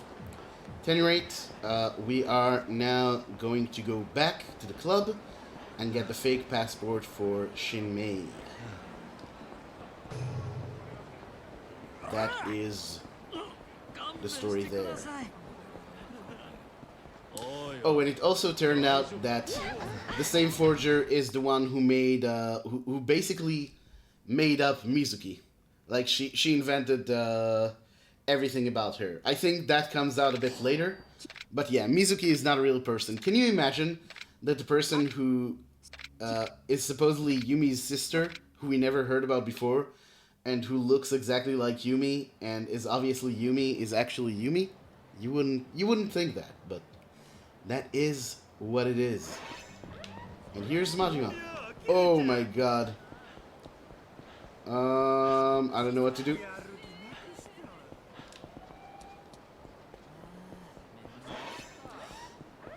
By the way, this is exactly where my run died last time. Well, it didn't die, but my PB lost like 30-something seconds here. That was really scary. Oh my god. I don't think we lost too much time, but we lost a bunch. We lost some. I'm just cursed. The Chapter 11 curse will not leave me alone. Whew.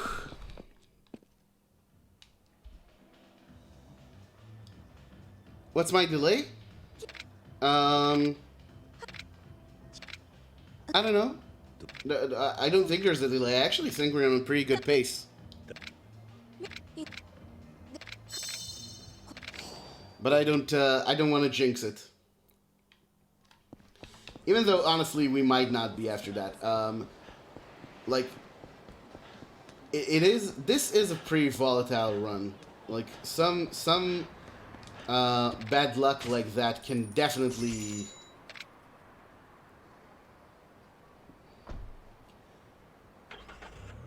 be an issue.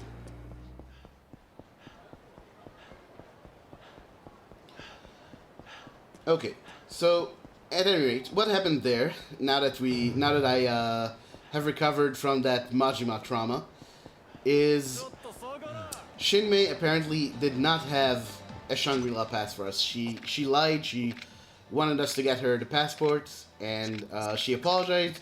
Kiryu, being a good guy, let her have the passport anyway. At which point, she pointed us at this nice guy,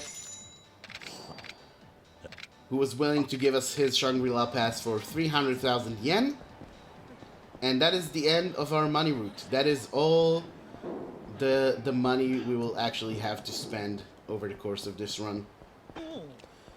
If you see me bumping into guys, one of the things about fight spawns is that you can never have two fight spawn aggros at you at the same time. So if you see a fight spawn that's easy to avoid, it might be a good idea to aggro it on purpose.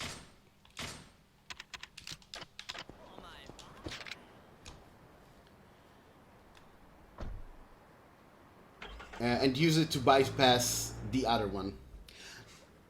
Now here's a really weird part of the game.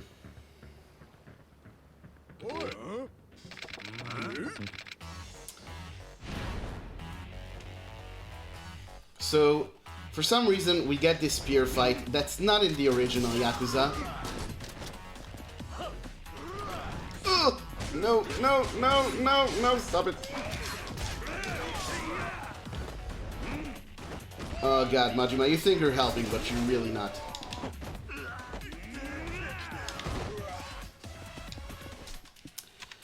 Yeah, so basically, this very weird fight is basically for this to happen. What's going to happen now is Majima is gonna fall in the drink.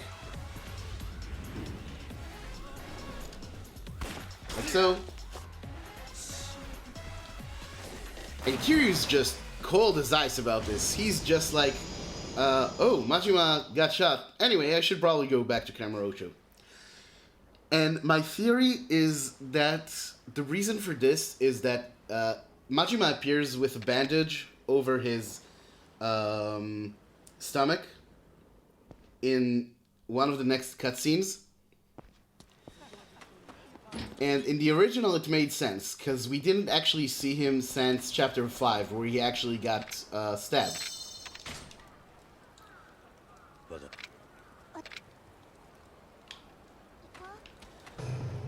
So it made sense that, you know, it's the same stab wound. But in this game, because of the Majima Everywhere system, they can't just take Majima out of commission from Chapter 5 to now.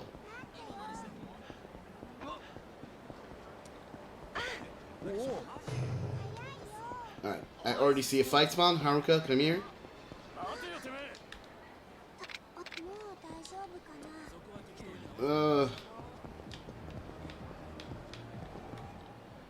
Okay. That lost a bunch of time, unfortunate. But yeah, so to justify why he has that wound, they have to like get him injured in some other way. Now, why didn't they just remove the bandage in the second cutscene? My theory is that they actually made the cutscenes in parallel with the game, and they based the CG cutscenes on the cutscenes from the original, from the PS2 game, and they just didn't have enough time to fix it. So they came up with this weird scenario to kind of make up for that continuity error, but I don't know, that's just a theory. It's very convoluted. I may very well be wrong about all of that. At any rate, I do need to equip another shotgun, for reasons which will become clear soon. Hiding in the cone.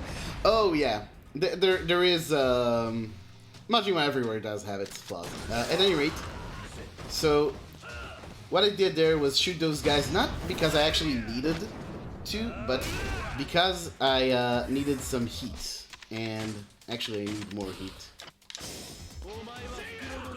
So those sofa guys are the only enemies we actually need to get rid of. They're the only enemies we can't just run past. So take care of one sofa guy. Take care of second sofa guy. And that's that. Zimin infiltrated the game design. That's right. Just the game theory. It is very weird, like, no matter how you look at it. At any rate, you know the shtick by now, right? Charge throw and heat move. Now there's some RNG here. We want to get Majima's QTE right away, but we didn't. Unfortunate. But we are going to get it now. So here's the QTE.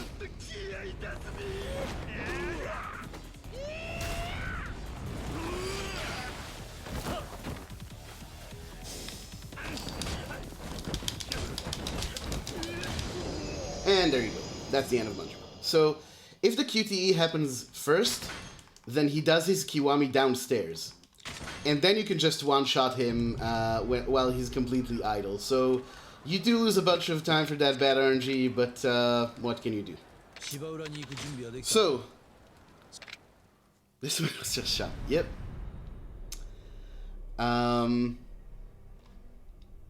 That's Majima for you. This chapter holds the record for the most cutscene skips per capita. It's like a 2-minute episode, but you skip 11 cutscenes here. So that was one. Now I'm going to skip another one, and next up is going to be an 8. Oh, there's 3 at the end, so it's actually 14. Anyway, at this point, we've re-established contact with Kazuma. And he does like a huge exposition dump here where he explains about a guy called Jingu, who has been, who's actually Haruka's father, and he has some dirty dealings with the Chojo clan, and he's the reason that Sarah got assassinated. I would love to say more, but explaining the plot is actually going to be longer than the chapter itself, because this is a very short chapter. So we begin in a rush, pull out a shotgun, shoot these guys, run, oh, run away, shoot guys again, just for fun. Wait for this guy to throw something, and now go to this guy. This guy has a better shotgun than us, and it can take care of people that our shotgun cannot deal with. We're gonna deal with all these guys, and then charge through this guy. And that's the end of that. So shotguns and a charge throw. That's all you need to know, really.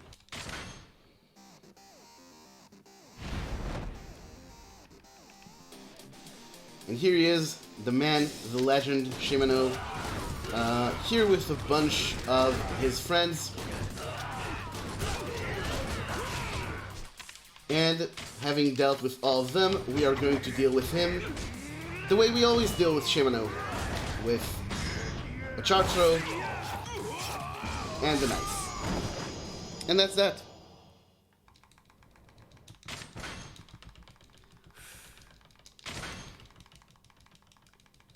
And also with a bunch of our friends, yes. I am saying there's really, really lots of lore. You would have thought that this would be the time to talk about it, but no, folks. No, sorry. No cutscene percent for you. I apologize. This is just a normie speedrun. But yeah, we are at the finale. Exciting stuff. We are almost done. But not before we equip a shotgun. And now we can go on. By the way, you might ask yourself, wait, you say that Majima's everywhere. Can he appear in front of Stardust and ruin your run and basically cost you a world record by doing that? And the answer is yes. Has he done that? Many times. So Majima is truly everywhere. Your speedrun is never safe. I would say just give up hope. Just give up hope if you're speedrunning. But at any rate, yeah, so this is a nice sequence of 4 fights. So we begin here by doing a heat swing on this guy, getting rid of the boss.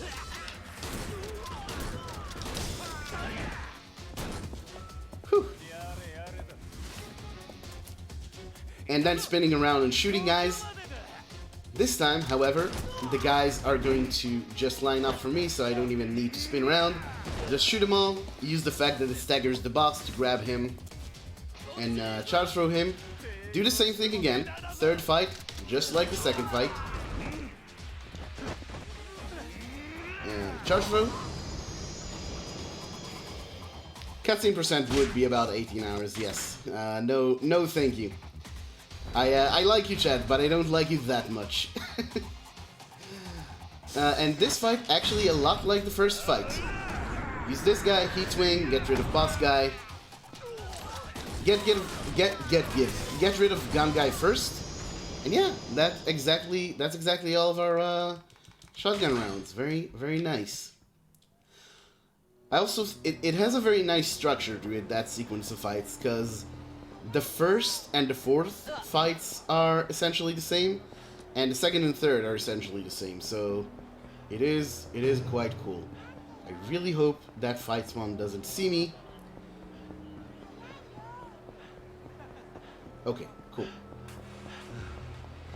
And now we must remember to equip our final fresh shotgun and go in here.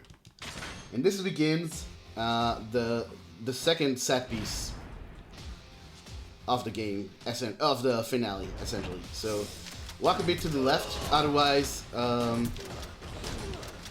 you won't hit one of the guys at the end there. Pick up a gun.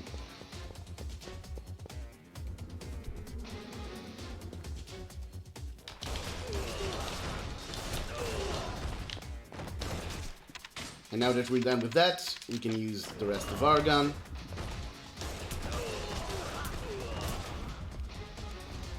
This guy doesn't really take a lot of damage from guns, but what I'm going to do is I'm going to shoot him to stagger him, and then grab him. So that's something that I've actually done over the course of the run a bunch of times, but it's useful here, and we're going to see it again. Even when an enemy is pretty much impervious to bullets, which is true of almost all bosses.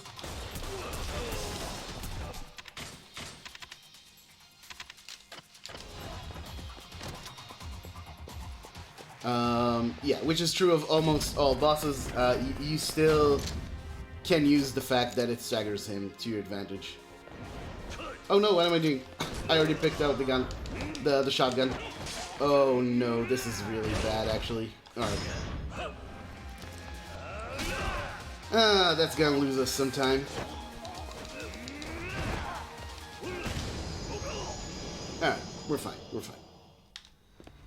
I do, however, where are the elevators? I do, however, need to heal. Okay, I think we have enough shotgun shells. Yeah, we should be good.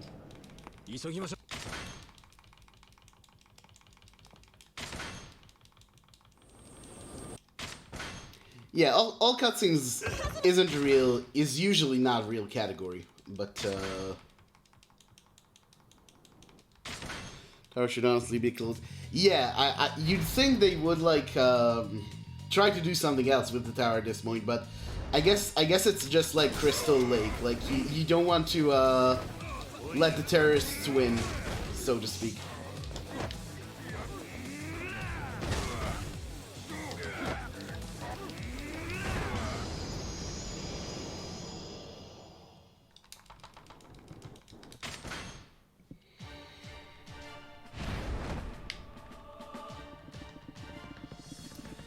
Okay, so here we are. Very last set piece, I guess, of the run.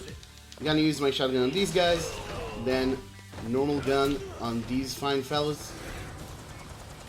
Trigger the cutscene.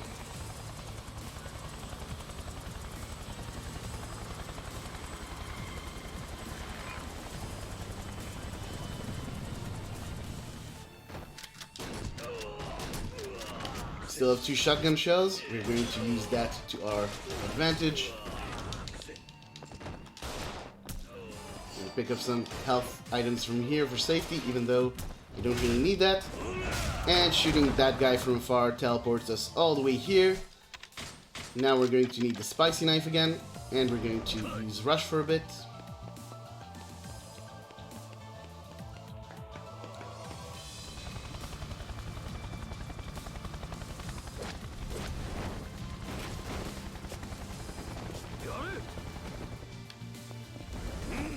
And now this fight is very interesting. So I am going to use the heat swing here. And then I need to break this guy's guard before I can actually charge throw him, or just throw him actually. And now we're just gonna wail on Jingu for a bit.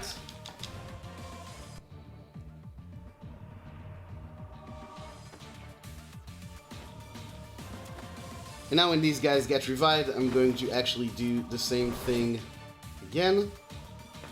But I need some more juice here.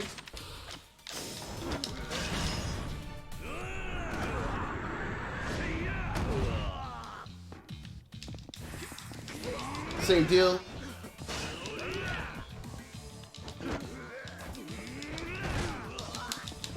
And that's that. There's zombies. Who knows? There's a weird supernatural thing going on in the original Yakuza. Like between Haruka's ability to tell which die is gonna be cast, it's weird. At any rate.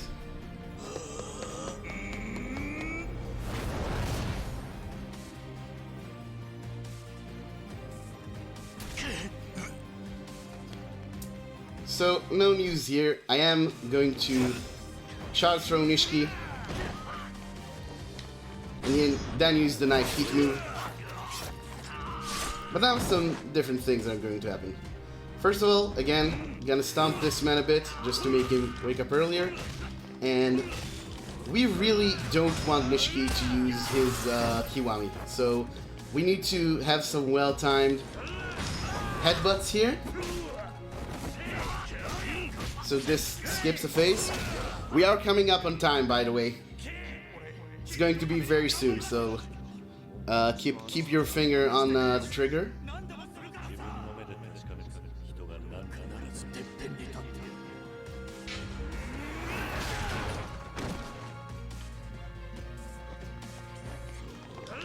And we got it. Alright, so there's going to be a QTE. It's not time yet. But this is the last input. Okay, and time is going to be in a moment when Kiryu punches Nishiki one last time and knocks him out, and the screen turns purple. So I will indicate when this happens. So time is now.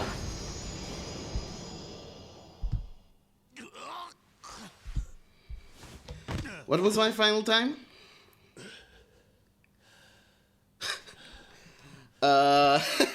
That's world record, by the way.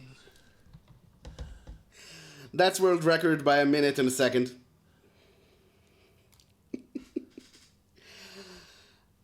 I've been trying to get a run like this for so long. I can't believe that I finally got it on a marathon. Thank you all so much. The evil is defeated. I can't believe I got a 155. This is huge. Thank you all so much. I'm stunned, honestly. I did not expect this to be a thing. Did I start my own timer? No, but this does. You started the timer late. Even better. Oh, you started the timer late by how much? Like, I'm guessing this is still 155 then. I'll retime it. It's all good. But yeah, thank you so much. Now, my question is, do you want me to add anything to the run? Because we did end a lot under estimate. I could. There are things I can do. I can do some karaoke. I can show some cutscenes. If there's any interest in that, I can do it. Otherwise, I can just log off now. Got another rank. Alright, so I will just end up very, very quickly by saying, if you want to learn this speedrun, hopefully I managed to look enjoyable. There's a lot of tutorial videos and text on the SRC page, and you're also always welcome to talk to me. I'm always happy to help new runners. Thank you all very much. This has been excellent, and yeah, see you for the rest of the marathon. Many more good runs coming up. Yeah, see you. Bye-bye.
Hello everyone. This is Zell. I'm a little tired. So there's been a lot that's happened with the schedule over the last couple days. I do want to apologize for that. I'm sure that there are runs that got cancelled that you guys were looking forward to. It was out of my control. We're gonna actually be filling this with World of Final Fantasy cutscene percent by BrainBud. So you're just gonna have to give me a second to set that up because it's pretty last minute. I appreciate. No, we're not actually 100% sure on the estimate, so I'm putting 50 hours. It'll probably end early. If you're a speedrunner and you are able to run later today, let me know in the Discord. You can do !smart Discord to join. If you ever want to know anything about the run or the marathon, you can go in there. So yeah, we're not actually 100. He says 10 hours. I feel like it's longer, so I'm gonna put it longer. Hopefully it will be done by the time I am done work. I'm going to run a few minutes of ads because it's going to take a little longer to set up just because it's a new run. I have to input a bunch of information. I do apologize if you're looking forward to Final Fantasy Tactics like I was, as I am a huge fan of that game and the music and the slow pace of the story and text and everything. I am very grateful for the support so far. Was not expecting to be, the channel's been growing like exponentially, and I do appreciate everyone who sits around. What happened to Tactics? It's just not happening. So I do apologize again. I know I know a lot of people are looking forward to it. I love that game. So yeah, I am sorry, but yeah, if you are a speedrunner and you are available late at night tonight after this run, we'd appreciate it. We're probably looking at 5 to 10 hours of filler needed.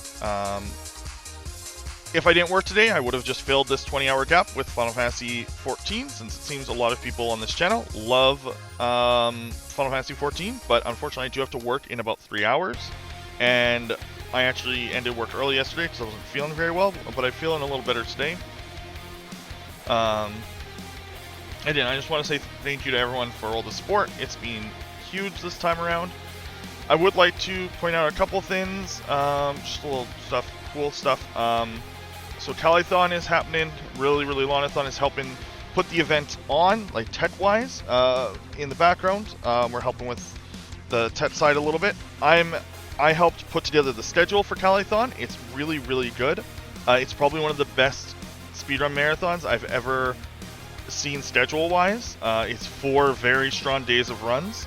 I'm actually running in it with Hearthstone, so I get to possibly show off my quirky brand of speedrunning always online video games to a larger audience than I'm used to.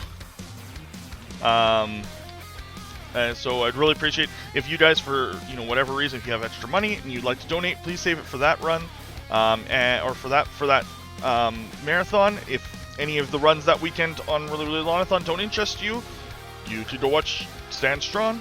I'd really appreciate it. The cause means a lot. So yeah, I'm also going to reset the stream now because I just realized that this run will cut into it, and I don't want to cut the run partway through. So the stream is going to be offline for about